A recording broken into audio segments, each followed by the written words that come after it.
আচ্ছা, ৭ই ডিসেম্বর এই যে আমাদের ব্রিগেডে একটা গীতা পাঠের একটা বড় অনুষ্ঠান হয়েছিল, ঠিক আছে? আশা করছি ৫ লাখের বেশি লোক হয়েছিল। কিন্তু এখানে কিছু কিছু মানুষ গেছে যা শুধু ভিডিও করে ইনকাম করার জন্য। সত্যি বলছি, কারণ আমি কালকেরে দিয়ে দেখছি একটা ফেসবুক পেজে, নাম নেবো না, মানে কন্টিনিউ প্রত্যেক ঘন্টায় ঘন্টায় ভিডিও ছাড়ছে।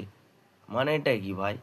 কন্টিনিউ প্রত্যেক ঘন্টায় ঘন্টায় ভিডিও ছাড়া মানেটা কি হচ্ছে? মানে তুমি ওখানে তুমি কোনো ধর্মকে ভালোবাসো না, এইরকমভাবে তুমি যাওনি ওখানে, গীতা পাঠ শুনতে যাওনি, কোনো ধর্মকে ভালোবেসে যাওনি।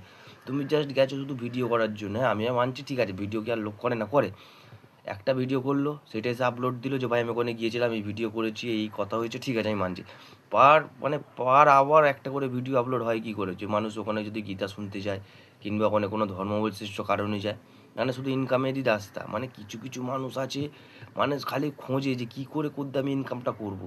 পেজটার নাম নিলে হয়তো এক্ষুনি কন্ট্রোভার্সি হয়ে যাবে। সত্যি কথা বলছি, আমি খালি কালকে থেকে লক্ষ্য করছি, পেজটাতে কম করে না হয় কাল থেকে আজ অবধি 15 থেকে 16টা ভিডিও আপলোড হয়ে গেছে।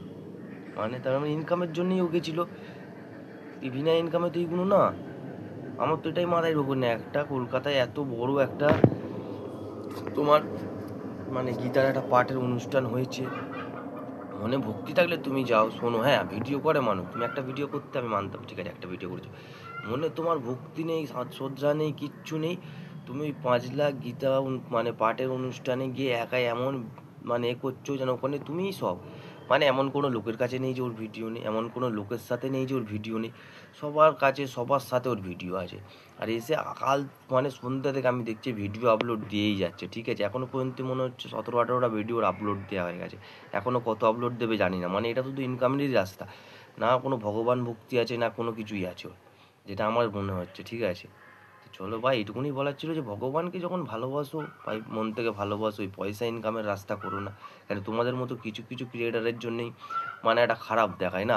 এবার যখন অন্য লোক অন্য কোথাও ভিডিও করতে হবে, তখন বলবে যে এরামই ব্যাপার, সব এরা ভগবান ভালোবাসে না, নিজের ধর্মকে ভালোবাসে না, ঠিক আছে, খালি পয়সা ইনকাম করার জন্যই সব জায়গায় যায়। তখন এইটুকুনি বলার ছিল, ঠিক আছে, তো চলো, বাই।